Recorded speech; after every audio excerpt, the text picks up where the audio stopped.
Guys, so today I want to talk about the basics of a chicken brooder setup.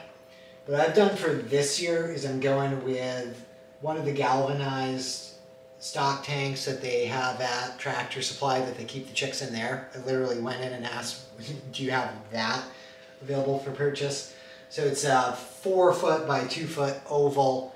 It costs $170. If you're really on a budget, you could make one out of plywood. Well, a single sheet of plywood and some 2x4s.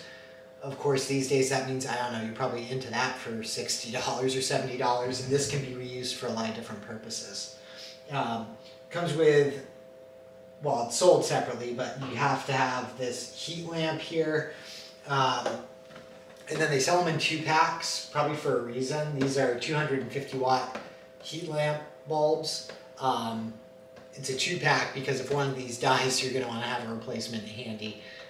So if they are offering somewhere to sell you a single bulb, I would get 2, because if one bulb craps out on you, you're going to want to be able to keep the chickens alive. Still got about 10 more days before the chicks should hatch, but I want to make sure that everything's ready. So I took the step of assembling everything, putting the bulb in the lamp.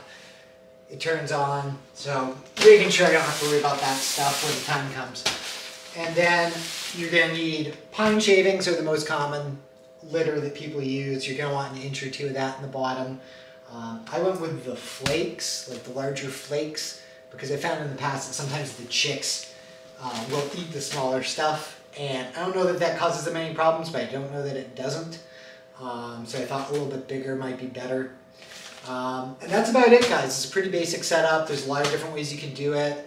One thing to keep in mind is if you have kids like we do, I put this on the other side of this gate because this is here for the wood stove, but we're done with wood heating for the year. If you've got pets like cats or a dog, you're going to want to make sure they can't get into the chicks. And I think it's easier just to have it in your living space, at least at the beginning. I'm going to move these out into the coop that we're going to build pretty quickly because the chicks start getting bigger pretty quick. They start getting nasty. There's dander and stuff that comes up. But I think this is preferable to putting them in the basement, putting them upstairs where it might actually start getting too hot as things warm up. So hope this was helpful to you guys if you've never done it before. Honestly, I would, in the future, I think it's probably worth it just to buy a galvanized tank, and then you've got a lot of other uses you can get out of it. If you do the plywood route, the bird poop, even if you're changing the litter, you're going to get feces into that plywood, and honestly, if you come back to it a couple years later, after it's been sitting in the shed, you're going to have to throw it out. This you could reuse multiple times for brooding.